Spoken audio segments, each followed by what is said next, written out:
नमस्कार, न्यूज के इकलौते फैमिली शो न्यूज की पाठशाला में आप सभी का बहुत स्वागत। मैं हूं सुशांत सिन्हा। ये वो पाठशाला जहां सबकी क्लास लगती है। खबर का हर चैप्टर विस्तार से खुलता है ताकि आप उस खबर के मास्टर होकर निकले। लेकिन सबसे पहले आपको रोज बताता हूं कि कौन कौन सा चैप्टर खोलने वाला हूं। तो आज आपको बताऊंगा कि वो कौन है जिसके लिए प्रधानमंत्री नरेंद्र मोदी अमेरिका, यूरोप और आधी दुनिया से लड़ भिड़ गए हैं। बाकायदा आंखों में आंखें डालकर लड़ाई लड़ रहे हैं उनके लिए। वो कौन है, आज उनके बारे में बताऊंगा।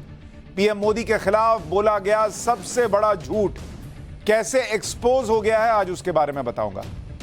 राजस्थान, छत्तीसगढ़, कर्नाटक, राहुल गांधी पर मुसीबतों का पहाड़ कैसे टूट पड़ा है, आज इसका चैप्टर भी होगा। इसके अलावा माफिया अतीक अहमद और मजार की चादर का सीक्रेट कनेक्शन क्या है, आज उसका चैप्टर। माफिया अतीक के परिवार में राधे और साईं बाबा कैसे आए, आज आपको यह भी बताऊंगा। वो महिला जो नदी के पानी पर चलती है पर डूबती नहीं है, यह कैसे हो रहा बॉस। पानी पर चलने वाली महिला के वायरल वीडियो का सच आज आपके सामने रखूंगा। ताइवान बॉर्डर पर चीन मिसाइल अटैक की तैयारी कर चुका है क्या?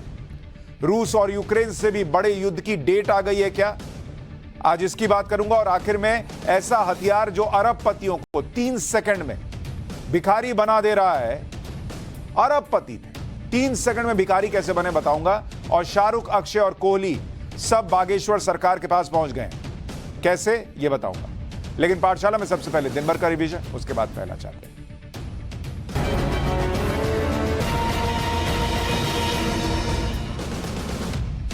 देश के गृह मंत्री अमित शाह ने अरुणाचल प्रदेश के दौरे को लेकर चीन के ऐतराज पर करारा जवाब दिया।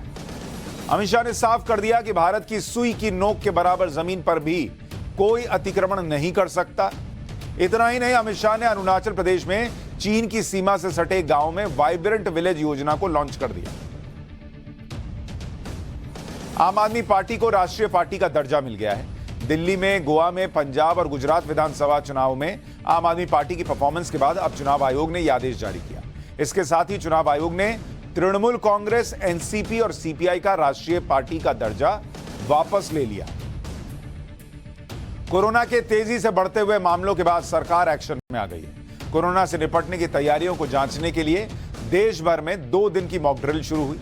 स्वास्थ्य मंत्री मनसुख मांडविया ने दिल्ली के आरएमएल हॉस्पिटल पहुंचकर तैयारियों का जायजा लिया। पिछले 24 घंटे में देश भर में कोरोना के 5,500 से ज्यादा नए केस सामने आए। भगोड़े अमृतपाल के करीबी पपलप्रीत को गिरफ्तार कर लिया गया। दिल्ली और पंजाब पुलिस ने ज्वाइंट ऑपरेशन चलाया और पपलप्रीत को होशियारपुर से गिरफ्तार किया। आरोप है कि पपलप्रीत ने ही अमृतपाल को पंजाब से भागने में मदद की थी। सोशल मीडिया पर वायरल हुए कई वीडियोज में अमृतपाल और पपलप्रीत साथ दिखाई दिए थे। माफिया अतीक अहमद के बाद अब मुख्तार अंसारी पर भी शिकंजा कसना शुरू हो गया। मनी लॉन्ड्रिंग के मामले में मुख्तार अंसारी को आज लखनऊ में सीबीआई कोर्ट में पेश किया गया। मामले की अगली सुनवाई 19 अप्रैल को होगी। ईडी ने मुख्तार के खिलाफ मार्च 2021 में मनी लॉन्ड्रिंग का केस दर्ज किया था। मुख्तार अंसारी अभी यूपी की बांदा जेल में बंद है। पाकिस्तान के क्वेटा में जोरदार बम धमाका हुआ। यह धमाका क्वेटा के कंधारी बाजार इलाके में हुआ। आतंकियों ने पुलिस की गाड़ी को निशाना बनाकर यह हमला किया, जिसमें 4 लोगों की मौत हो गई, जबकि 10 से ज्यादा लोगों के घायल होने की खबर है। तो यह हो गया दिन भर का रिवीजन। अब पाठशाला की पहली क्लास, और इसमें आपको बताऊंगा कि वो कौन है जिसके लिए पीएम मोदी अमेरिका, यूरोप और आधी दुनिया से भिड़ गए, और कैसे इससे पीएम मोदी के खिलाफ बोला गया सबसे बड़ा झूठ एक्सपोज हुआ है।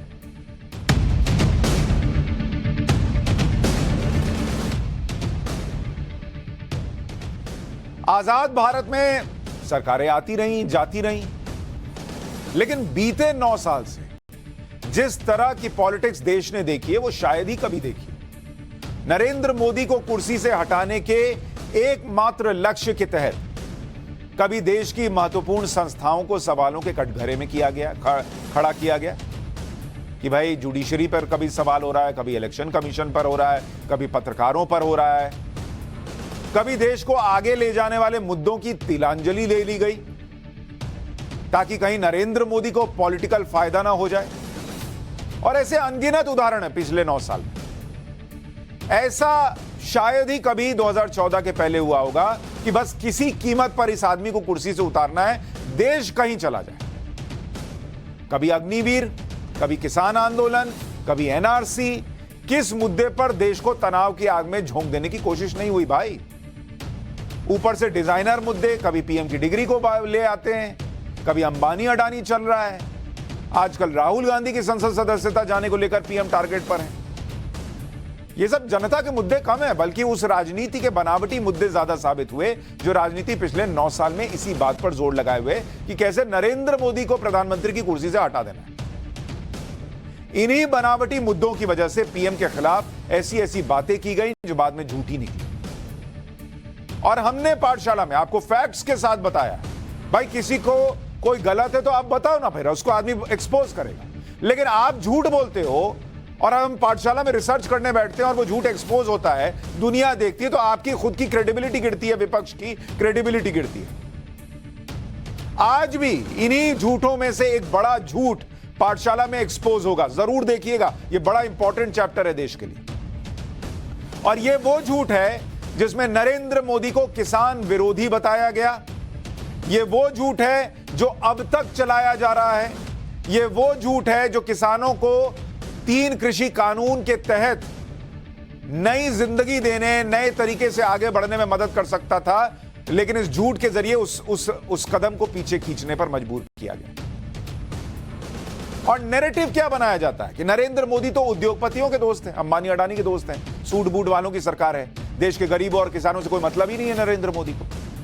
आपको याद होगा कि किसान आंदोलन के दौरान एक शब्द बार बार बोला जाता था, और वो शब्द क्या था आपको मैं याद दिलाता हूं। और वो बार बार शब्द कहा जाता था कि एमएसपी खत्म कर रही है सरकार। ये लाइन भाई साहब जिसको देखो वो बोल देता था कि सरकार जो है एमएसपी खत्म कर रही है, मिनिमम सपोर्ट प्राइस, जो जिस पैसे पर सरकार जो है वो किसान से फसल खरीदती है वो खत्म होने जा रहा है। और एमएसपी को लेकर अब तक प्रदर्शन होता आ रहा है। ऐसा नहीं है कि ये खत्म हो गया, कि भाई चलो किसान आंदोलन खत्म हो गया, ये भी खत्म हो गया। नहीं, एमएसपी पर अब भी प्रदर्शन चल रहा है। अब तक ऐसा हो रहा है कि किसानों को जुटाकर दिल्ली तक लाया गया और माहौल बनाया जाता है।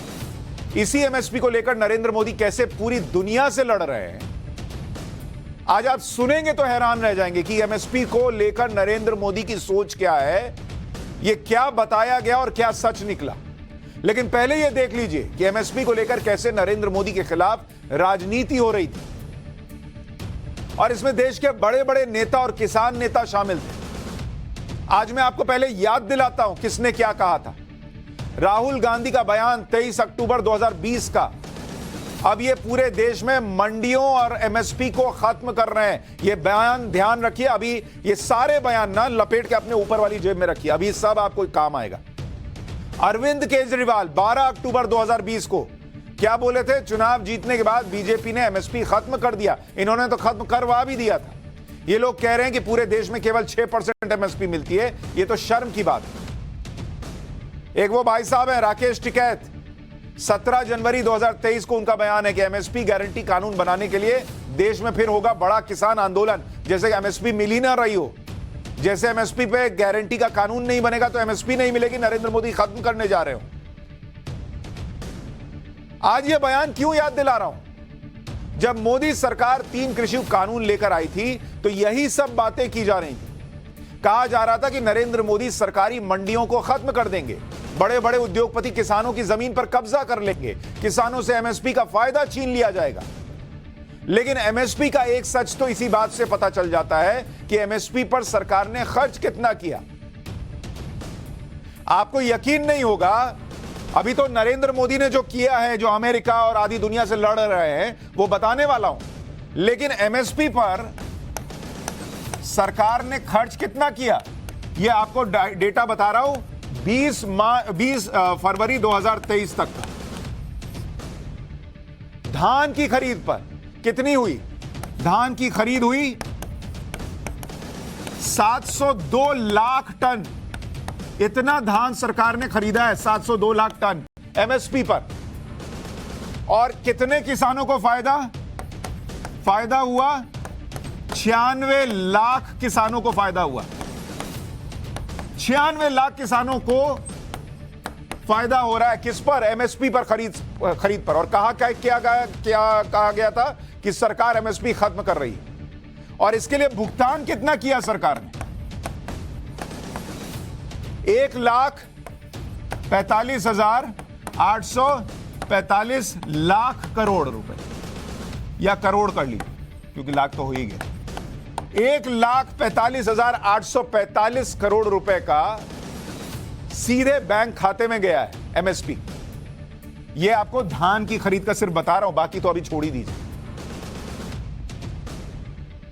सच यह है कि किसानों को एमएसपी देने के लिए नरेंद्र मोदी सरकार हमेशा से प्रतिबद्ध रही है। उनकी नीयत में खोट नजर नहीं आया है, लेकिन नीयत में खोट उनकी नजर में आ रहा है जिन्होंने एमएसपी पर झूठ फैलाया। क्योंकि आज आपको बड़ी खबर यह बता रहा हूं कि एमएसपी देने के लिए नरेंद्र मोदी अंतरराष्ट्रीय मंच पर दुनिया की बड़ी ताकतों से लड़ रहे हैं। भारत के किसानों और गरीब के लिए नरेंद्र मोदी ये जंग किससे लड़ रहे हैं आपको पता है? WTO यानी वर्ल्ड ट्रेड ऑर्गेनाइजेशन के मंच पर यह लड़ाई लड़ रहे हैं नरेंद्र मोदी। अमेरिका से, यूरोपीय यूनियन से, दूसरे बड़े बड़े देशों से आंखें मिलाकर कह रहे हैं कि बॉस, मैं अपने देश में किसानों को एमएसपी देता रहूंगा। मैं अपने देश में जो गरीब है उसको सस्ते दर पर अनाज देता रहूंगा। और अमेरिका, कनाडा, यूरोपीय यूनियन, ऑस्ट्रेलिया, जापान जैसे ताकतवर देश जिन्हें इस बात पर एतराज है कि भारत अपने किसानों की इतनी आर्थिक मदद क्यों करता है, फसलों की पैदावार बढ़ाने के लिए इतनी सब्सिडी क्यों देता है, फसल को ज्यादा दाम देकर यानी एमएसपी के तहत क्यों खरीदता है, गरीब को मुफ्त में राशन क्यों देता है, नरेंद्र मोदी आंख में आंख डालकर कह रहे हैं, उनकी सरकार कह रही है कि देंगे बॉस, देंगे, जो करना है करो। अब आप ये सोच रहे होंगे कि पैसा भारत का, किसान भारत के, भारत अपने किसानों की कितनी भी मदद करे, इससे दूसरे देशों को तकलीफ क्यों हो रही है? इसके लिए आपको वर्ल्ड ट्रेड ऑर्गेनाइजेशन यानी WTO के नियम समझने होंगे। अंतरराष्ट्रीय व्यापार के नियम होते हैं। हर कोई अपनी मर्जी से व्यापार करने लग गया तो देश, दुनिया चलने से रहेगी। हर कोई अपने यहां का फायदा देखेगा। तो एक WTO बना और उसके तहत नियम बनाए गए कि कौन कैसे व्यापार करेगा ताकि सबके यहां के किसानों को, लोगों को फायदा हो। आपस में दो देश या कई देश किस तरीके से व्यापार करेंगे, उसके नियम क्या होंगे, यह भी WTO तय करता है। और सदस्य देश जो होते हैं उन्हें मानना होता है। साल 2013 में WTO की बैठक हुई। इसमें एग्रीमेंट ऑन एग्रीकल्चर लाया गया, यानी खेती से जुड़े हुए एग्रीमेंट को किया गया, जिसमें यह तय क्या किया गया भाई कि कोई भी देश अपने किसानों की मदद के लिए 10% से ज्यादा डायरेक्ट या इनडायरेक्ट सब्सिडी नहीं देगा। 10% की लिमिट क्यों लगाई? इसलिए लगाई क्योंकि सरकार की तरफ से किसानों को ज्यादा सब्सिडी देने से एग्रीकल्चर प्रोडक्शन ज्यादा होता है। भाई किसान को फायदा हो रहा है, उसको कम कीमत लग रही है तो ज्यादा उगा रहा है। ज्यादा उगा रहा है तो उस देश की इंपोर्ट पर निर्भरता कम हो जाएगी। भाई वहां उग गया, मान लीजिए धान और गेहूं ज्यादा उगा तो बाहर से खरीदेगा नहीं वो देश। इससे वैश्विक ट्रेड पर असर पड़ता है। अगर भारत का एग्रीकल्चर इंपोर्ट कम होगा तो दूसरे देशों को नुकसान ना होगा। भाई मान लीजिए अमेरिका का किसान उगा रहा है, फोन किया कि हेलो रमेश जी, आप क्या थोड़ा धान भेजूं क्या? रमेश जी कह रहे हमने बहुत उगाया, तुम अपना अपने पास रखो, तुम जो बाइडेन को दे दो। तो फिर ऐसे तो नुकसान हो जाएगा। तो इसलिए लाया गया कि 10% से ज्यादा कोई सरकार सब्सिडी नहीं देगी। और इसलिए दुनिया के बड़े बड़े देश WTO में भारत के किसानों को सब्सिडी दिए जाने का विरोध कर रहे हैं। और नरेंद्र मोदी छाती ठोक कर कह रहे हैं हम देंगे। और हमारे यहां माहौल क्या बनाया गया था? एमएसपी खत्म कर रहे हैं, किसान विरोधी सरकार है, सूट बूट वालों की सरकार है, गरीब विरोधी सरकार है। ये सो कॉल्ड गरीब विरोधी और किसान विरोधी सरकार दुनिया के मंच पे लड़ रही है कि नहीं हम देंगे सब्सिडी, हम देंगे एमएसपी। भारत इन देशों के निशाने पर इसलिए है क्योंकि भारत 2018 से अब तक 3 बार ये जो नियम बना था कि 10% की सब्सिडी की लिमिट है उसके पार कोई नहीं जाएगा, भारत 3 बार पार कर गया भाई। और इसकी जानकारी WTO को दे चुका है कि तुमने कहा था 10% से ज्यादा नहीं देना है, लेकिन हम दे रहे हैं। साल 2018-19 में क्रॉस किया, साल 2019-20 में क्रॉस किया, जब किसान आंदोलन चल रहा था तब भी क्रॉस कर गए, 2021 में भी क्रॉस कर गए। 3 बार भारत 10% की लिमिट को क्रॉस कर चुका कि नहीं एमएसपी देंगे, सब्सिडी देंगे। 2020-21 में सिर्फ चावल पर 14% सब्सिडी भारत की सरकार ने दी थी, जबकि लिमिट 10% की है। भारत का एमएसपी प्रोग्राम इसलिए टारगेट पर आया क्योंकि भारत डब्ल्यूटीओ का पहला ऐसा मेंबर था जिसने 10% से ज्यादा सब्सिडी देने के लिए डब्ल्यूटीओ के पीस क्लॉज का इस्तेमाल किया। अब आप कहेंगे ये पीस क्लॉज क्या है बॉस? पीस क्लॉज क्या होता है इसको समझिए। इस क्लॉज के तहत कहा यह गया कि जो एक तो हो गया विकसित देश, एक होता है विकासशील देश जो डेवलपिंग नेशन है। तो ये पीस क्लॉज लाया गया कि भाई जो विकासशील देश है, जहां पर लोगों को जरूरत ज्यादा है, वो देश बिना किसी लीगल एक्शन के 10% सब्सिडी की लिमिट को क्रॉस कर सकता है। इसके लिए विकासशील देश को यह भरोसा दिलाना होता है कि उसके इस कदम से ग्लोबल ट्रेड पर असर नहीं पड़ेगा और सदस्य देशों की फूड सिक्योरिटी पर भी असर नहीं होगा। यही क्लॉज नरेंद्र मोदी इस्तेमाल करके यहां अपने किसानों को और गरीबों को फायदा दे रहे हैं। अच्छा, और कोई विकासशील देश नहीं कर रहा, लेकिन भारत कर रहा है। भारत इसी पीस क्लॉज का 3 बार इस्तेमाल कर चुका है, इसलिए वो विकसित देशों के निशाने पर आ गया और अब चौथी बार करने जा रहा है। इसलिए ये लोग हड़बड़ाए हुए हैं। ये बड़े देश लगातार भारत का विरोध कर रहे हैं, लेकिन भारत भी अपने किसानों और गरीबों के लिए इन बड़े बड़े देशों से मुकाबला कर रहा है। भारत इनको क्या बोल रहा है पता है? कि हमारे एमएसपी स्कीम ने यूक्रेन युद्ध के दौरान न सिर्फ ग्लोबल फूड सिक्योरिटी को बनाए रखा, बल्कि ग्लोबल फूड प्राइस को भी कंट्रोल में रखा। मतलब नरेंद्र मोदी पलट के उनको यह समझा रहे हैं कि तुम हमसे ज्ञान दे रहे हो बॉस, हमारे यहां के किसान ने ये सब्सिडी मिली, ज्यादा उगाया, तो हमने दुनिया में जो दिया उसकी वजह से दुनिया जो है खा पा रही है और दुनिया में फूड प्राइस कंट्रोल में रहा। हमने अपने देश के 80 करोड़ गरीबों को लगातार अनाज दिया। अगर भारत ये नहीं करता तो उसे दूसरे देशों पर निर्भर होना होता और इससे ग्लोबल फूड क्राइसिस और बढ़ जाता। मतलब बाद में हमने एक्सपोर्ट पे बैन लगाया, तो उसका भी तर्क ये दिया कि भाई हमने यहां पर 80 करोड़ लोगों को खिला ना दिया। अगर हम नहीं खिलाते फ्री में, हम नहीं देते फ्री में राशन, नरेंद्र मोदी सरकार कह रही है, तो हम बाहर से खरीदते, बाहर से मंगाते, तो तुम्हारे यहां कम पड़ जाता, तो तुमको तो फायदा हुआ है। 2021 में चावल का ग्लोबल एक्सपोर्ट 5.6 करोड़ टन था, वहीं भारत ने अपनी 80 करोड़ जनता को 5.8 करोड़ टन चावल बांटा। मतलब भारत इन देशों को समझा रहा है कि अगर करीब 5.8 करोड़ टन का चावल हम कहीं और से एक्सपोर्ट करते, तो जितना ग्लोबल मार्केट में चावल बटा है उतना तो हमारे यहां चला आता, तो तुम्हारे यहां दाम आसमान पे पहुंच जाता, तो तुम तो हमको थैंक यू बोलो। भारत ने यह भी दलील रखी कि उसने अनाज के ट्रेडिशनल एक्सपोर्टर जैसे ऑस्ट्रेलिया, अमेरिका, कनाडा और जापान इसलिए नाराज हैं क्योंकि भारत की इंटरनेशनल मार्केट में एंट्री हो चुकी है और पिछले साल इनको अनाज के दाम बढ़ाने से रोका भी है। किसानों की मदद के लिए मोदी सरकार हर साल कितनी सब्सिडी देती है यह भी आपको बताता हूं, सुनिए। और ये बातें नहीं जानिएगा तो नरेंद्र मोदी का नुकसान नहीं है बॉस, इस देश का नुकसान है। आप हर बार एजेंडे में फंसेंगे, नेताओं का नुकसान नहीं होता, आपका हमारा नुकसान होता है। फूड सब्सिडी ये कितना दे रही है सरकार आपको पता है? फूड सब्सिडी करीब 1,97,000 करोड़।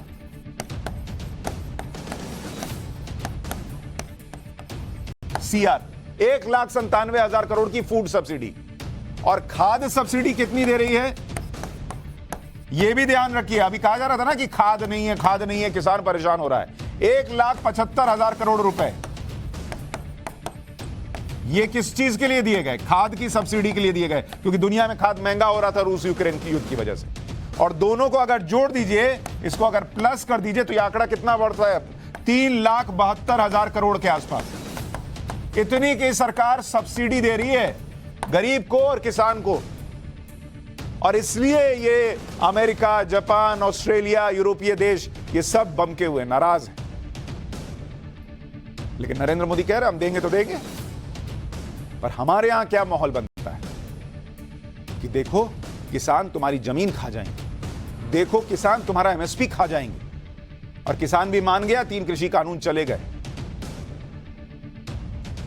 किसान वहीं का वहीं पड़ा है, लोग मजे मार रहे हैं। इसी तरह का एक नैरेटिव नरेंद्र मोदी सरकार के खिलाफ अग्निपथ स्कीम को लेकर चलाया गया। यह आरोप लगाया गया कि नरेंद्र मोदी ने सेना पर यह योजना थोप दी है। ये तस्वीरें याद कीजिए, बस फोड़े गए, आगजनी की गई। जून 17, 2022 की तस्वीरें दिखा रहा हूं। आज इस नैरेटिव की भी हवा निकल गई।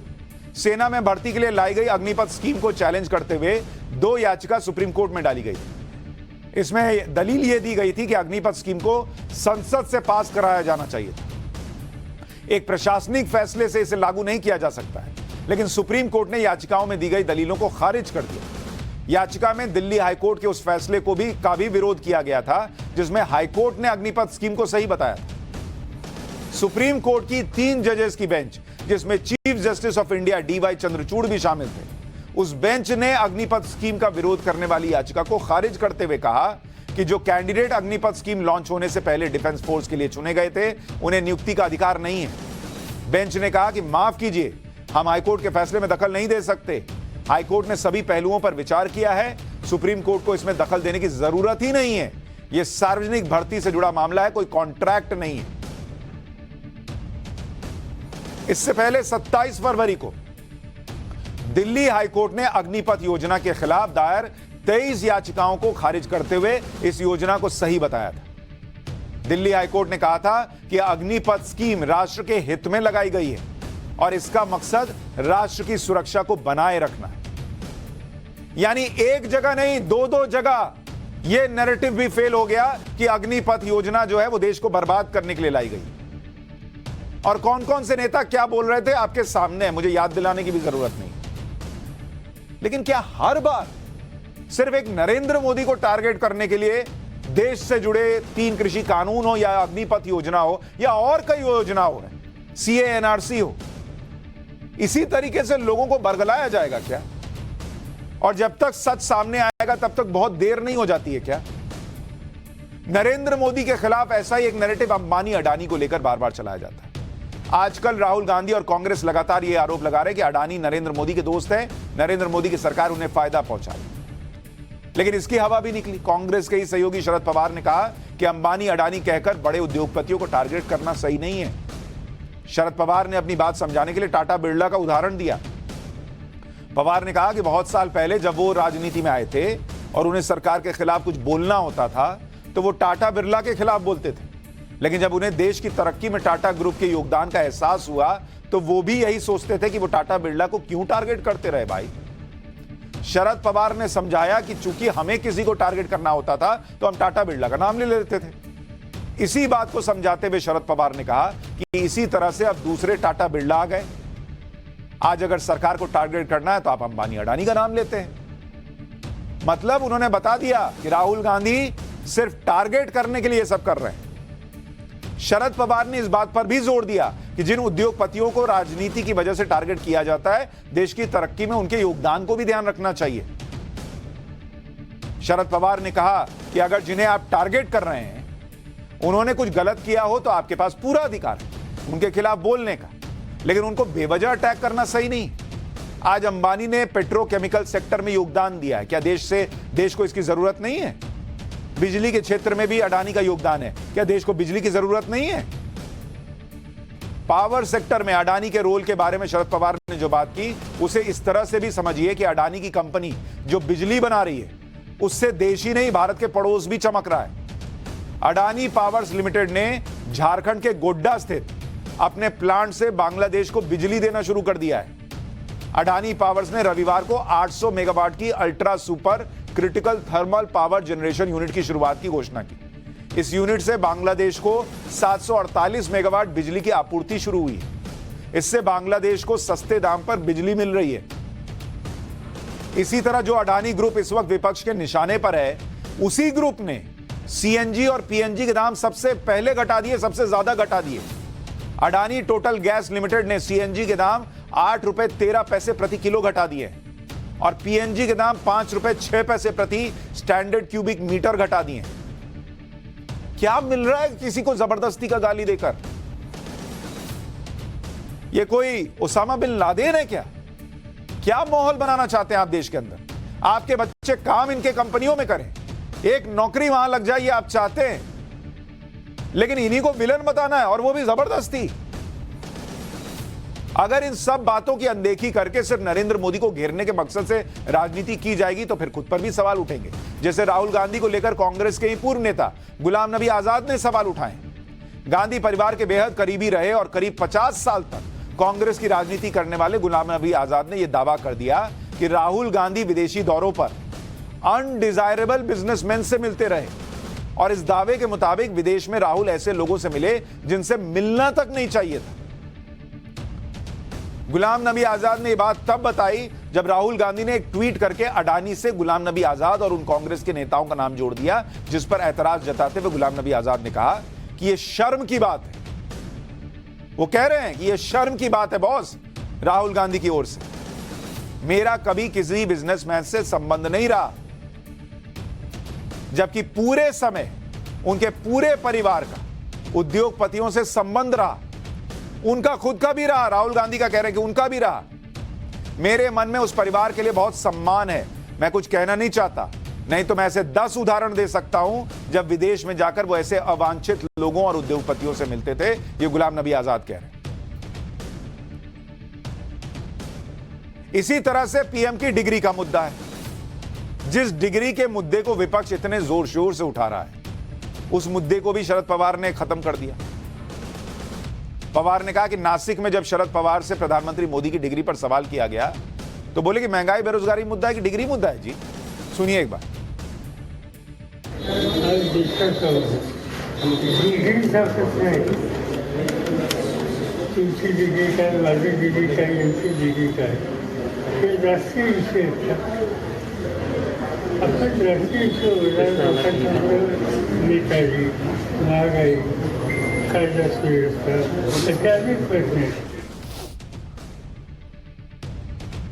शरद पवार की तरह ममता बनर्जी ने भी पीएम मोदी की डिग्री के मुद्दे से किनारा कर लिया। आज जब पत्रकारों ने उनसे शरद पवार के बयान पर सवाल किया तो उन्होंने कुछ भी कमेंट करने से ही इनकार कर दिया।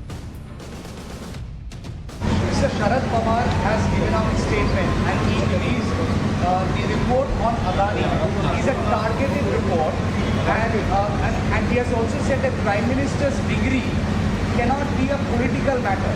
In a way, supporting the Prime Minister and questioning Aam Aadmi Party's campaign, show your degree. I will not speak anything about it. It is a personal matter and I am not going to quote right now. It is their democratic right, they have said. When I will raise this matter, I will raise in a proper manner.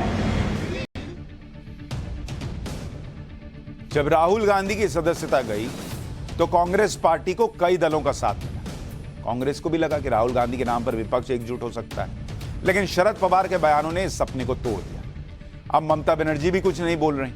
सहयोगियों के साथ राहुल गांधी के अपने भी उनकी मुसीबत बढ़ा रहे हैं। सिर्फ 3 राज्यों में कांग्रेस की पूर्ण सरकार है, उसमें भी एक राज्य राजस्थान में पार्टी के अंदर ही घमासान मचा हुआ है। राजस्थान के पूर्व डिप्टी सीएम सचिन पायलट अपनी ही सरकार के खिलाफ कल 1 दिन का धरना देने वाले हैं। सचिन पायलट का आरोप है कि 5 सालों में गहलोत सरकार ने वसुंधरा सरकार में हुए भ्रष्टाचार की जांच नहीं करवाई। सचिन पायलट का दावा है कि उन्होंने भ्रष्टाचार की जांच कराने के लिए मुख्यमंत्री गहलोत को कई चिट्ठियां तक लिखी थी, लेकिन उसका कोई जवाब आज तक नहीं मिला। उधर कांग्रेस ने गहलोत सरकार के काम की तारीफ कर यह संदेश दे दिया कि आलाकमान गहलोत के साथ है, उन्हीं के कामकाज को लेकर चुनाव में जाएंगे। कांग्रेस के प्रवक्ता पवन खेड़ा ने कहा कि यह कहना गलत होगा कि अशोक गहलोत ने भ्रष्टाचार के खिलाफ काम नहीं किया। राजस्थान के कांग्रेस प्रभारी सुखजिंदर सिंह रंधावा ने भी कहा कि सचिन पायलट को पहले उनसे बात करनी चाहिए थी, मीडिया में इस तरह का बयान नहीं देना चाहिए था। लेकिन इसी तरीके से छत्तीसगढ़ में भी मामला दिख रहा है, जहां टीएस सिंहदेव जो हैं वो ऐसा लग रहा है कि चुनाव के पहले थोड़े नाराज से दिख रहे हैं। कर्नाटक में अलग चल रहा है मामला। तो राहुल गांधी की मुश्किलें खत्म नहीं हो रही और वो चाह रहे हैं नरेंद्र मोदी की मुश्किल बढ़ाना। बढ़ाइए, पॉलिटिक्स में बढ़ाइए, कोई दिक्कत नहीं, लेकिन मुद्दे ऐसे होना जिसमें फैक्ट्स हो, फिगर्स हो। जिन नरेंद्र मोदी को आप किसान और गरीब विरोधी बताते रहे, बताइए वो वहां WTO में उनके लिए लड़ रहे हैं। पाठशाला में अब माफिया अतीक अहमद और मजार की चादर के सीक्रेट कनेक्शन का चैप्टर, जिसमें आपको बताऊंगा कि माफिया अतीक के परिवार में राधे और साईं बाबा कैसे हैं। साथ ही आपको बताऊंगा कि कहां अवैध मजारों पर बुलडोजर एक्शन हो रहा है।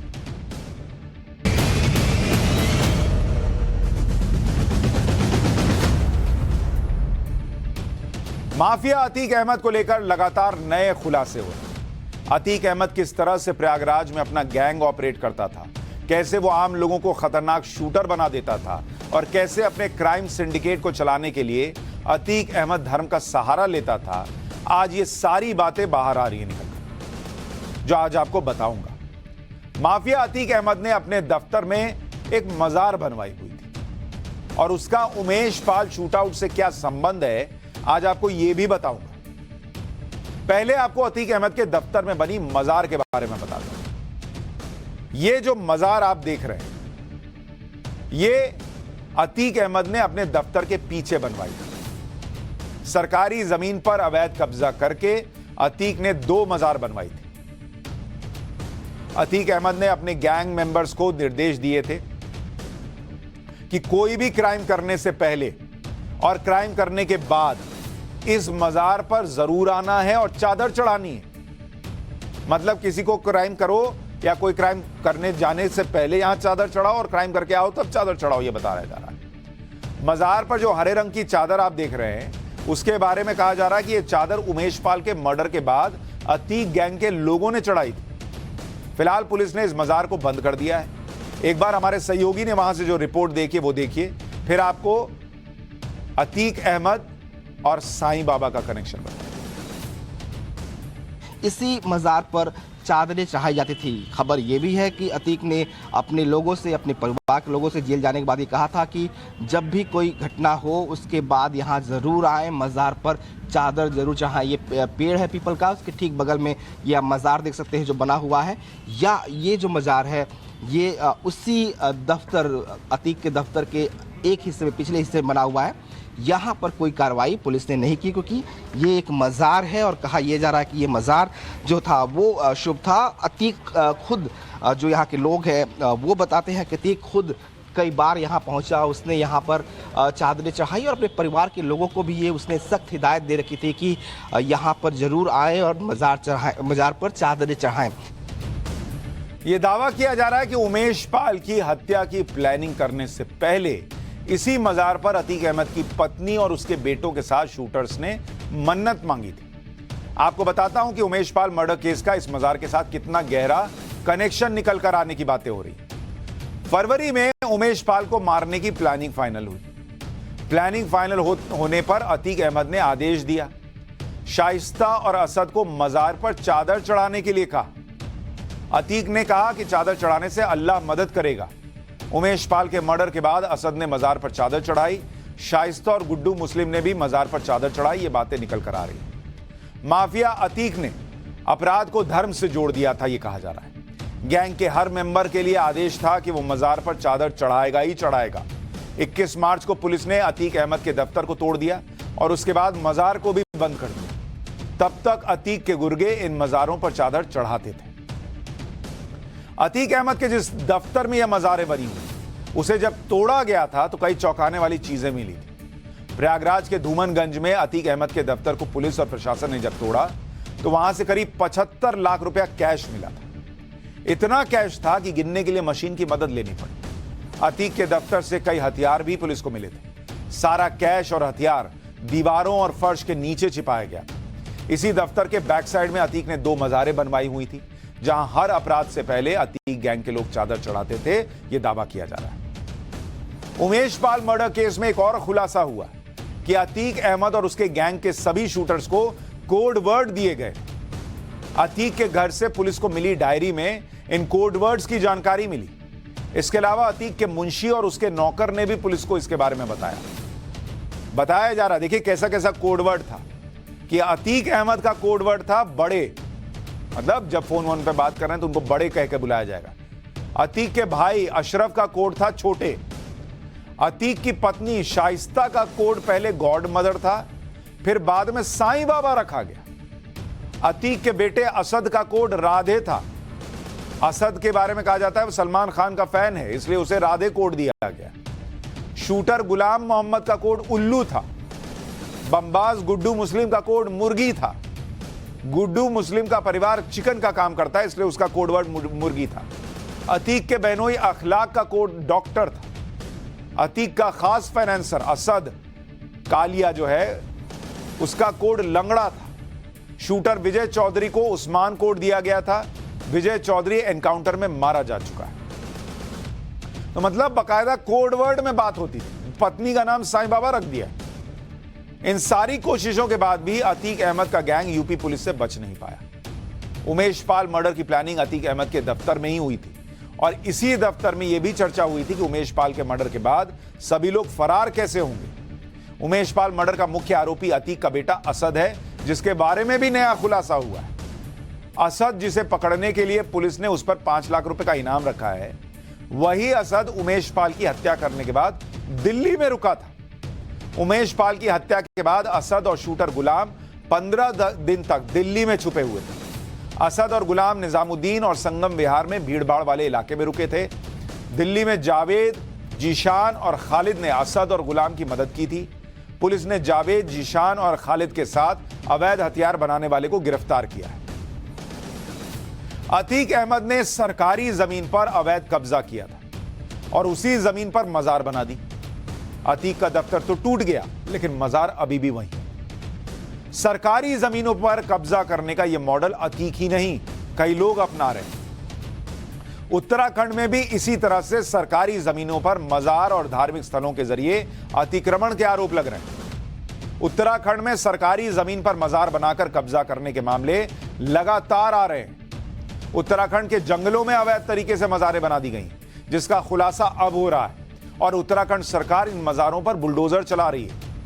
उत्तराखंड के मुख्यमंत्री पुष्कर सिंह धामी इसे खुलकर लैंड जिहाद बता रहे हैं और कह रहे हैं कि वो किसी के खिलाफ नहीं है, लेकिन इस तरह से उत्तराखंड पर अवैध कब्जा नहीं होने देंगे। एक बार सुनिए पुष्कर सिंह धामी का वो बयान, उसके बाद उत्तराखंड में मजार के नाम पर इस अतिक्रमण के जो आरोप लग रहे हैं उसके बारे में बताओ। भाइयों बहनों, इस प्रदेश के अंदर 1000 से भी ज्यादा स्थान ऐसे निकले हैं जो अनावश्यक रूप से, जो अभी हमने चिन्हित किया है कि जगह जगह पर कहीं पर मजार बना दी गई है, कहीं पर कुछ और बना दिया है, लेकिन उसके नीचे खोजा जा रहा है तो कोई अवशेष नहीं मिल रहे।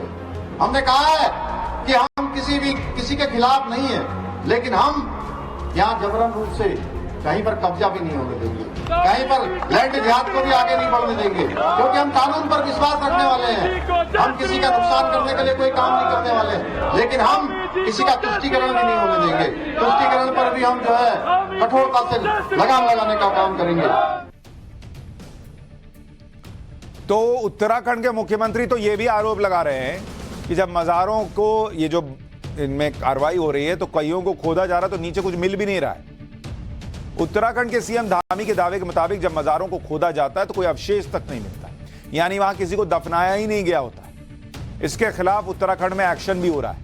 आपको देहरादून की तस्वीरें दिखाता हूं। देहरादून के जंगल में अवैध मजार बना दी गई थी। इस मजार को प्रशासन ने बुलडोजर से तोड़ दिया।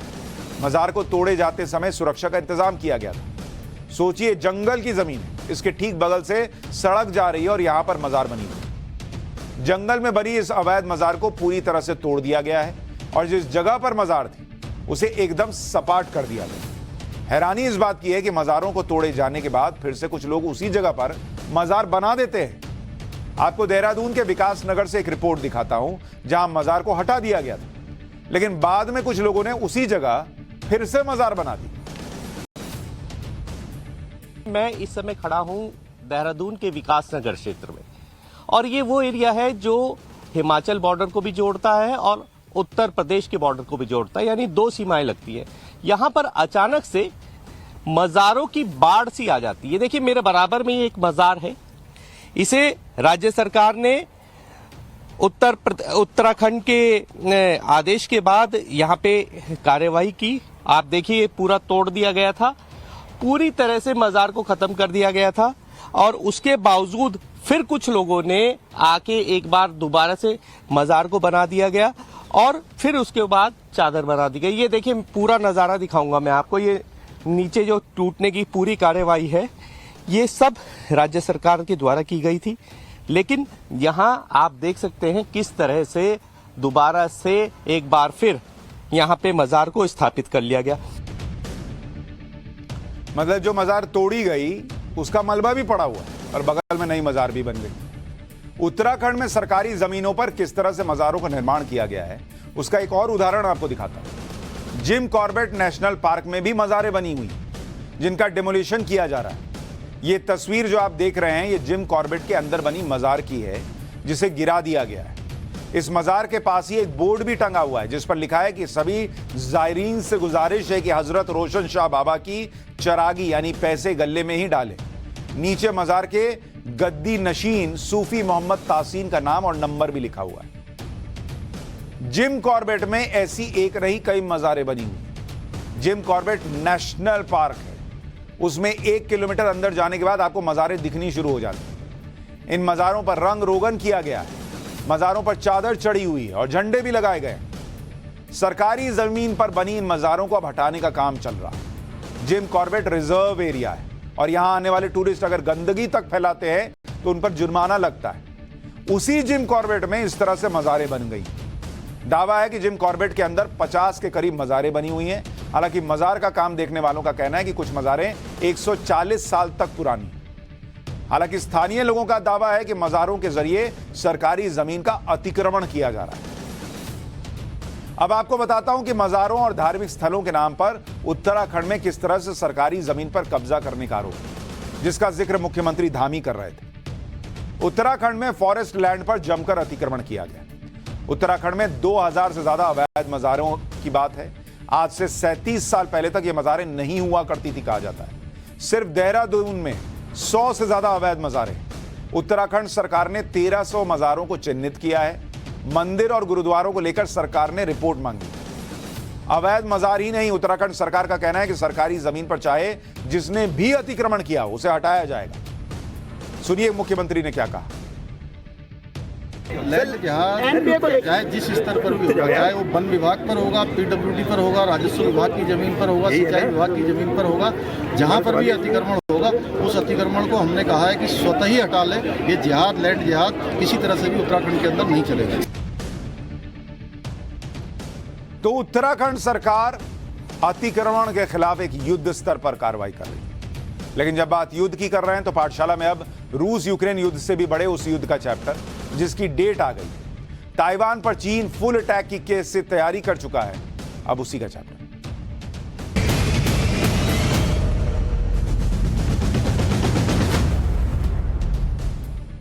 यूक्रेन युद्ध के बीच दुनिया का माहौल फिर गर्म हो गया है। ताइवान के खिलाफ चीन तलवार लेकर निकल पड़ा है। यह वो चीन है जो कुछ दिन पहले तक रूस यूक्रेन का युद्ध रुकवाने वाली बातें कर रहा था। नहीं कह रहा था कि अरे रोको, ये सब दुनिया बर्बाद हो रही है, रोको रोको, लेकिन खुद दुनिया को नए युद्ध में झोंकने की तैयारी कर रहा है। 3 दिन से चीन की सेना ताइवान को घेरने वाली मॉक ड्रिल कर रही है। इस ड्रिल में पहली बार चीन ने ताइवान के समंदर में 10,000 टन का एयरक्राफ्ट कैरियर शैंडोंग उतार दिया। यह चीन का पहला एयरक्राफ्ट कैरियर है जो पूरी तरह से चीन में ही बनाया गया और जिसे चीन ने पैसिफिक के अंदर के समंदर में अमेरिकी एयरक्राफ्ट कैरियर का मुकाबला करने के लिए उतारा। 6 जहाजों वाले इस एयरक्राफ्ट कैरियर ग्रुप से चीन के J-15 लड़ाकू विमानों ने उड़ानें भी भरी। चीन अपने J-15 लड़ाकू विमानों को फ्लाइंग शार्क कहता है। इन्हें चीन ने रूस के सुखोई 33 लड़ाकू विमान की कॉपी करके बनाया था। चीन के इन लड़ाकू विमानों में शॉर्ट रेंज मिसाइल भी फिट होती है। पहली बार ताइवान के एयर डिफेंस आइडेंटिफिकेशन जोन यानी ADIZ में चीन के 4 J-15 लड़ाकू विमान दिखे। रविवार से सोमवार सुबह तक 24 घंटे में ताइवान ने चीन के 70 विमानों और 11 जहाजों को डिटेक्ट किया जो उसके एयर डिफेंस जोन में आए। ताइवान ने बताया कि चीन के 35 विमानों ने उस मीडियन लाइन को क्रॉस किया जो एक तरह से समंदर में ताइवान का बॉर्डर माना जाता है। चीन ने ताइवान के खिलाफ इस एक्सरसाइज का नाम दिया है जॉइंट स्वॉर्ड एक्सरसाइज। इसमें ताइवान को चारों तरफ से घेरने का सैन्य अभ्यास किया, मतलब जमीन से भी घेर लो, आसमान से, समंदर से, एक साथ कैसे अटैक करना है इसकी प्रैक्टिस की गई। इस अभ्यास में चीन की नेवी ने वॉरशिप से लेकर कई छोटे बड़े जहाज समंदर में उतार दिए और ताइवान की समुद्री सीमा के बहुत करीब तक चला गया। उसका काम ही यही है, भड़काओ, तो वो एकदम पास तक जा रहा, मैसेज दे रहा कि देखो मैं कुछ कर सकता हूं। चीन के समुद्री जहाजों ने सर्विलांस से लेकर अटैक तक का अभ्यास किया। चीन की एयरफोर्स ने अपने H-6K बॉम्बर विमानों से ताइवान पर मिसाइल अटैक की मॉक ड्रिल कैसे की, इसका एक वीडियो दिखाता हूं।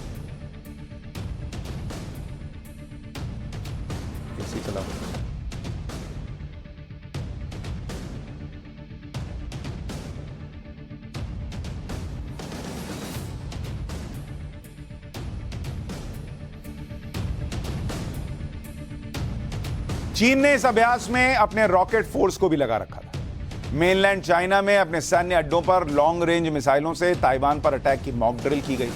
इसमें aircraft carrier killer missile, anti ship ballistic missile से अटैक की प्रैक्टिस की गई। अगर युद्ध छिड़ा तो ताइवान पर किस तरह से चीन चौतरफा अटैक करेगा, इसका एनिमेशन भी चीन की सेना ने जारी किया। इसमें दिखता है कि किस तरह से चीन ताइवान पर कोऑर्डिनेटेड अटैक करेगा। मतलब वो वीडियो भी जारी कर रहा है, ताइवान को थोड़ा नर्वस कर रहा है कि देखो मैं ऐसे अटैक करूंगा, जिसमें जमीन से लॉन्ग रेंज मिसाइल और समंदर में वॉरशिप से अटैक होगा और आसमान से लड़ाकू विमानों से ताइवान पर हमले को दिखाया गया। मतलब चीन पूरा माहौल बना रहा है। इससे पहले चीन ने इसी तरह से पिछले साल अगस्त में ताइवान के खिलाफ युद्ध अभ्यास किया था, जब अमेरिकी संसद की स्पीकर नैन्सी पेलोसी ताइवान के दौरे पर आई थी। अब चीन ताइवान की राष्ट्रपति के अमेरिकी दौरे से भड़का हुआ है, तो फिर शुरू कर दिया उसने।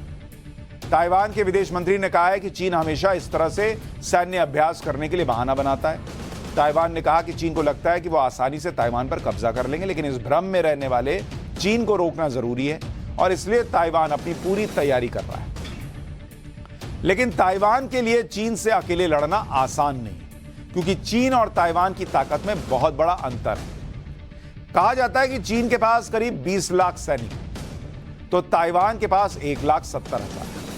चीन के पास 3300 से ज्यादा एयरक्राफ्ट हैं, तो ताइवान के पास सिर्फ 691 एयरक्राफ्ट हैं। चीन के पास 86 नेवल शिप हैं, तो ताइवान के पास मात्र 26।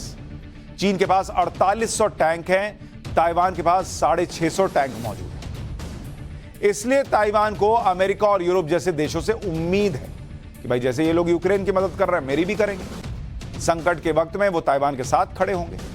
लेकिन क्या ऐसा होगा, ये बड़ा सवाल है, क्योंकि अमेरिकी राष्ट्रपति जो बाइडेन कम से कम 4 बार ये वादा तो कर चुके कि ताइवान को चीन के अटैक से अमेरिका बचाएगा। लेकिन अमेरिकी थिंक टैंक्स में ये बातें हो रही है कि ताइवान को चीन से बचाने की कस्में खाना सही नहीं है। अमेरिका में यह कहा जा रहा है कि 2.5 करोड़ की आबादी वाला ताइवान जो इतना दूर है, उसके लिए एटमी पावर चीन से क्यों लड़ा जाए भाई।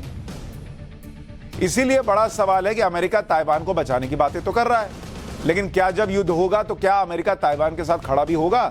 क्योंकि हमें यह भी देखना होगा कि जो यूरोप अमेरिका का पिछलग्गू रहता है, वो भी इस मामले में अमेरिका से कन्नी काट रहा है। अभी फ्रांस के राष्ट्रपति इमैनुअल मैक्रोन चीन के दौरे पर गए थे। वहां पर चीन के राष्ट्रपति शी जिनपिंग से उनकी मुलाकात भी हुई थी। चीन के दौरे के बाद मैक्रोन ने बहुत बड़ी बात कही। उन्होंने कहा कि ताइवान के मामले से चीन और अमेरिका दोनों से यूरोप को दूरी बनाकर रखनी चाहिए और यह सोचना चाहिए कि क्या ताइवान के मामले को तूल देना किसी के हित में है। मैक्रोन ने कहा कि यूरोप उन खतरों में फंस जाता है जो खतरे वास्तव में उसके है ही नहीं। हर बात पर अमेरिका का पिछलग्गू बनना छोड़ना चाहिए और अपने फैसले खुद करने चाहिए। यह बात इन लोगों को रूस यूक्रेन के वक्त समझ में नहीं आ रही, अब चीन ताइवान के वक्त समझ में आ रही। इन लोगों का स्टैंडर्ड देखिए, डबल स्टैंडर्ड देखिए। जब ऐसी बातें हो रही हैं तो ताइवान के मामले में चीन के खिलाफ कौन बोलेगा और ताइवान को चीन से बचाएगा कौन? जबकि ताइवान कितना इंपॉर्टेंट है ये पूरी दुनिया जानती है। दुनिया की 60% semiconductor chip made in Taiwan होती है, जो कि फोन में, कार में, गैजेट में यही चिप्स लगती है। अगर चीन का हमला हुआ तो 2 बातें होंगी, या तो सेमीकंडक्टर बनाने वाली ये फैक्ट्रियां तबाह हो जाएंगी, या बची रहीं तो ताइवान की चिप मैन्युफैक्चरिंग चीन के कंट्रोल में आ जाएंगी। फिर चीन जैसे चाहे वैसे दुनिया को कंट्रोल करेगा। लेकिन चीन दुनिया को जो ज्ञान दे रहा था कि रूस यूक्रेन का युद्ध रोको, वो अब खुद ताइवान को धमका रहा है, डरा रहा है। पाठशाला में अब चमत्कार को नमस्कार करने वाली भीड़ की सोच का चैप्टर है।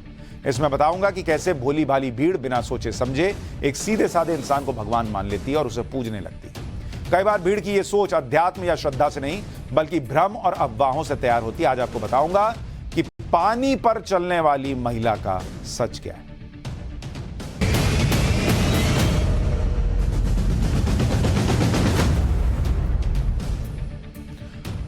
मशहूर लेखक और व्यंग्यकार हरिशंकर परसाई ने लिखा था कि भीड़ का दिल होता है दिमाग में। वो कई बार बिना सोचे समझे आंखों देखी बात को सच मान लेती है। जैसे मध्य प्रदेश के जबलपुर में पानी पर चलती इस महिला को कोई दिव्य शक्ति वाली महिला मान लिया है। लोगों को लगा कि कोई सामान्य महिला नहीं है भाई, पानी पे चल, देख रहे पानी पे चलती हुई महिला है जो नर्मदा जैसी विशाल नदी पर चल रही है। इस महिला के पास कोई सिद्धि है कहा जाने लगा। जिसकी वजह से ये पानी पर डूबने की बजाय बड़े आराम से चल रही। जैसे ये खबर फैली पूरे इलाके में हल्ला हो गया। अरे देखा, पानी पे चल रही महिला, पानी पे चल रही महिला, बातचीत होने लगी। आसपास के गांव के लोग इस महिला को देखने के लिए इकट्ठा हो गए। भीड़ को मैनेज करने के लिए पुलिस को बुलाना पड़ गया। ये वीडियो सोशल मीडिया पर वायरल हो गया। बहुत से लोगों ने कई तरह की कहानी बना दी। किसी ने कहा कि ये सिद्धि है, किसी ने वरदान बता दिया। बहुत से लोगों ने इस महिला को नर्मदा माई कहना शुरू कर दिया। बहुत से लोगों ने मान भी लिया। कि हैरानी तो आपको ये भी जानकर होगी कि भीड़ में से किसी ने ये समझने की कोशिश नहीं की कि ऐसा हो कैसे रहा है, इसके पीछे कोई ट्रिक है, साइंस है क्या, ये समझने की भाई लोगों ने कोशिश ही नहीं की। आप इस चमत्कार के पीछे की सच्चाई सुनेंगे तो हैरान नहीं होंगे, बल्कि हंसने लगेंगे, क्योंकि इसमें कोई ट्रिक या साइंस तक नहीं है। इसके पीछे सिंपल सा लॉजिक ये है कि नदी के जिस हिस्से पर यह महिला चल रही है वहां पानी का लेवल बहुत कम है और नीचे जमीन है जिस पर यह महिला बड़े आराम से चल रही है, लेकिन दूर से लोगों को यह बात नजर नहीं आई, इसलिए इसे चमत्कार कहना शुरू कर दिया गया। जैसे बारिश के मौसम में सड़कों पर पानी भर जाता है और आप पानी में चलते हैं, बिल्कुल वैसे ही नदी से बाहर आने के बाद लोगों की भीड़ ने इस महिला को घेर लिया और आशीर्वाद लेने लगे। बाद में इस महिला ने खुद कहा कि मेरे पास कोई सिद्धि नहीं है भाई, ये तो नर्मदा नदी की परिक्रमा कर रही थी। फिर जाकर लोगों के दिमाग की बत्ती जली और मामला शांत हुआ।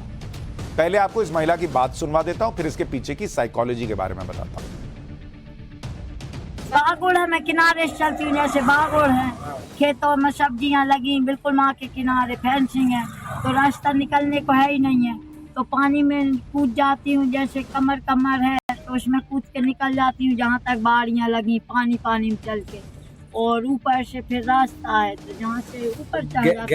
गहरे पानी के ऊपर भी चल लेती हो कि डूब जाती हो? नहीं, गहरे में नहीं चलती। हाँ, ऊपर पानी में, गहरे में नहीं। गहरे में नहीं। यानी महिला खुद बता रही है कि जहां पानी कम था वहां चल रही थी भाई, कोई चमत्कार नहीं कर रही। इसमें कोई शक नहीं कि अध्यात्म और शास्त्रों में बहुत से ऐसे तथ्य हैं जो विज्ञान से भी परे हैं, और इसका सबसे बड़ा उदाहरण तो ईश्वर का अस्तित्व ही है। बहुत से लोगों को इस पर भी सवाल खड़ा करते हैं वो लोग कि भगवान है या नहीं, लेकिन दूसरी तरफ ऐसे भी लोग हैं जो पुरुषार्थ से ज्यादा चमत्कार को लेकर एक अलग तरह की इमेज बना लेते हैं। आज आर्टिफिशियल इंटेलिजेंस की उस ताकत के बारे में बताऊंगा जिसे देखकर दुनिया हैरान हो रही है। ये वो ताकत है जो होनी को अनहोनी कर दे रही है और अनहोनी को होनी। दुनिया इस वक्त एक अजीबो गरीब दौर से गुजर रही है। पहले कोरोना और फिर रूस यूक्रेन युद्ध, बड़े बड़े देश मंदी से जूझ रहे हैं। ऐसे में अगर मैं कहूं कि अमेरिका के पूर्व राष्ट्रपति डोनाल्ड ट्रंप और माइक्रोसॉफ्ट वाले बिल गेट्स कंगाल हो गए तो आप हैरान रह जाएंगे। आप कहेंगे ये कैसे हो सकता है, लेकिन जब इन अरबपतियों की तस्वीरें देखेंगे तो दंग रह जाएंगे। आप तस्वीर देखिए, इस तस्वीर में बिल गेट्स को अगर वो गरीब होते तो कैसे होते ये दिखाया गया। एक तरफ वो आराम से महंगी स्वेटर शर्ट पहन के खड़े हैं और एआई के जरिए उनका ऐसा रूप बनाया गया है जैसे वो किसी स्लम एरिया में खड़े। तो गरीब और फकीर बिल गेट्स को दिखाया गया। इसी तरीके से एलन मस्क की भी तस्वीरें आई। भाई ये तो करोड़पति आदमी है, इसने ट्विटर खरीद लिया, लेकिन अगर ये गरीब होता भाई तो कैसा दिखता। थोड़ा वजन भी बढ़ गया है गरीबी के कारण, और उसके बाद गंदगी भी लगी हुई है टी शर्ट में और ये सारी चीजें। तो ये इस वक्त की स्थिति है कि आप देखिए माइक्रोसॉफ्ट वाले से लेकर और एलन मस्क तक सबकी एआई के जरिए ऐसी तस्वीरें बन रही। और जिन अरबपतियों को एआई तकनीक की मदद से गरीब दिखाने की कोशिश की गई है वो असल में कितनी संपत्ति के मालिक हैं आपको ये भी बता देता हूं। जिस एलन मस्क को आप देख रहे हैं भाई की संपत्ति कितनी है, 15,41,261 करोड़ रुपए। अमीरों की लिस्ट में दुनिया में वो दूसरे नंबर पर है। जेफ बेजोस, इनकी तो तस्वीर अभी दिखाई नहीं, ये भाई साहब 10,24,775 करोड़ रुपए की संपत्ति के मालिक दुनिया में तीसरे नंबर पर है। एआई ने इनको भी गरीब और फकीर दिखा दिया। बिल गेट्स जिनकी तस्वीर दिखा रहा था, 8,93,700 करोड़ रुपए की संपत्ति है। अरबपतियों की लिस्ट में भाई साहब 5वें नंबर पर है। आर्टिफिशियल इंटेलिजेंस में 3 सेकंड में इनकी फोटो बना दी, ये लुंगी पहन के खड़े हैं ऊपर बिना शर्ट के। वॉरेन बफेट 8,93,610 करोड़ रुपए की संपत्ति है, अमीरों की लिस्ट में 6ठे नंबर पर आते हैं। इनको भी एआई ने गरीब बना दिया, फकीर बना दिया 3 सेकंड। मार्क जुकरबर्ग, फेसबुक वाले भैया, 6,31,269 करोड़ रुपए की इनकी संपत्ति है। अरबपतियों की लिस्ट में इनका नंबर 15वां है। इनको भी भिखारी दिखा दिया। डोनाल्ड ट्रंप, भाई अमेरिका के पूर्व राष्ट्रपति रहे, 20,489 करोड़ रुपए की संपत्ति है इनके। अमेरिका में बड़े बड़े होटल हैं। ये देखिए कैसी अमीरों वाली, जो कई बार नहीं कहा जाता है कि वो ऐसी शक्ल बना के रखते हैं। इनकी भी एआई ने ऐसी तस्वीर बनाई कि आप देखेंगे तो हंस हंस के गिर जाएंगे। एआई की अरबपतियों को गरीब बनाने वाली ताकत आप देख रहे हैं, लेकिन ये एआई काम को आसान भी बनाता है। एआई तकनीक कैसे आपके लिए मुश्किल का सबब भी बन सकती है, इस पर एक ताजा रिसर्च भी आई, जिसके मुताबिक आर्टिफिशियल इंटेलिजेंस आपकी आवाज की टोन से यह पता लगा सकता है कि आपको सच में सर्दी जुकाम है या नहीं। दरअसल जब किसी को सर्दी जुकाम होता है तो उसका वोकल पैटर्न इर्रेगुलर रहता है। इसी का इस्तेमाल एआई तकनीकी की गई रिसर्च में किया गया। दावा है कि रिसर्च के दौरान 630 लोगों के वॉइस पैटर्न पर स्टडी की गई। ये वो लोग थे जो कह रहे थे कि उन्हें सर्दी जुकाम है। इन लोगों की सच्चाई का पता करने के लिए उन्हें 1 से 40 तक काउंटिंग करने को कहा गया। इसके बाद इन लोगों को अपने वीकेंड को डिस्क्राइब करने के लिए कहा। रिसर्च के बाद 630 में से सिर्फ 111 लोगों को ही सर्दी जुकाम होने की पुष्टि हुई। हालांकि रिसर्च का मकसद यह था कि लोगों में सर्दी जुकाम का पता बिना डॉक्टर के लग जाए, लेकिन कहा जा रहा है कि बिजनेस ओनर्स को यह काफी पसंद आ सकती है, क्योंकि जो कर्मचारी बहाना करके छुट्टी लेते हैं उनको ये पकड़ लेगी तकनीक। आप बॉस को फोन कर, बॉस बहुत गला भरा हुआ है, अच्छा एआई जरा चेक करना, अरे ये तो बहाना बना रहा है, आओ ऑफिस। तो ये भी इस्तेमाल हो सकता है। तो ये एआई की कहानी। अब देखिए ये तस्वीर आदमी जितनी बार जो है वो आप देखेंगे आपको हंसी आएगी कि एलन मस्क, बिल गेट्स, ये लोग किस तरह से नजर आ रहे हैं। और अब पाठशाला में फैक्ट चेक की क्लास। क्या शाहरुख खान, अक्षय कुमार, विराट कोहली सब बागेश्वर सरकार के पास पहुंच गए? सोशल मीडिया पर शाहरुख खान, अक्षय कुमार, विराट कोहली और अनुष्का शर्मा की कुछ तस्वीरें वायरल हो रही हैं, जिसके आधार पर दावा किया जा रहा है कि इन सभी हस्तियों ने मध्य प्रदेश में बागेश्वर धाम पहुंचकर बाबा धीरेन्द्र शास्त्री से मुलाकात की। हमने इन तस्वीरों का फैक्ट चेक किया। हमारी रिसर्च में पता चला कि इनमें कोई भी फिल्म स्टार या क्रिकेटर विराट कोहली कभी बागेश्वर धाम नहीं गए, ना ही उन्होंने बाबा धीरेन्द्र शास्त्री से मुलाकात की। ये सभी तस्वीरें इन स्टार्स के दूसरे कार्यक्रमों की हैं, जिन्हें एडिट करके सोशल मीडिया पर गलत दावे के साथ वायरल किया जा रहा है।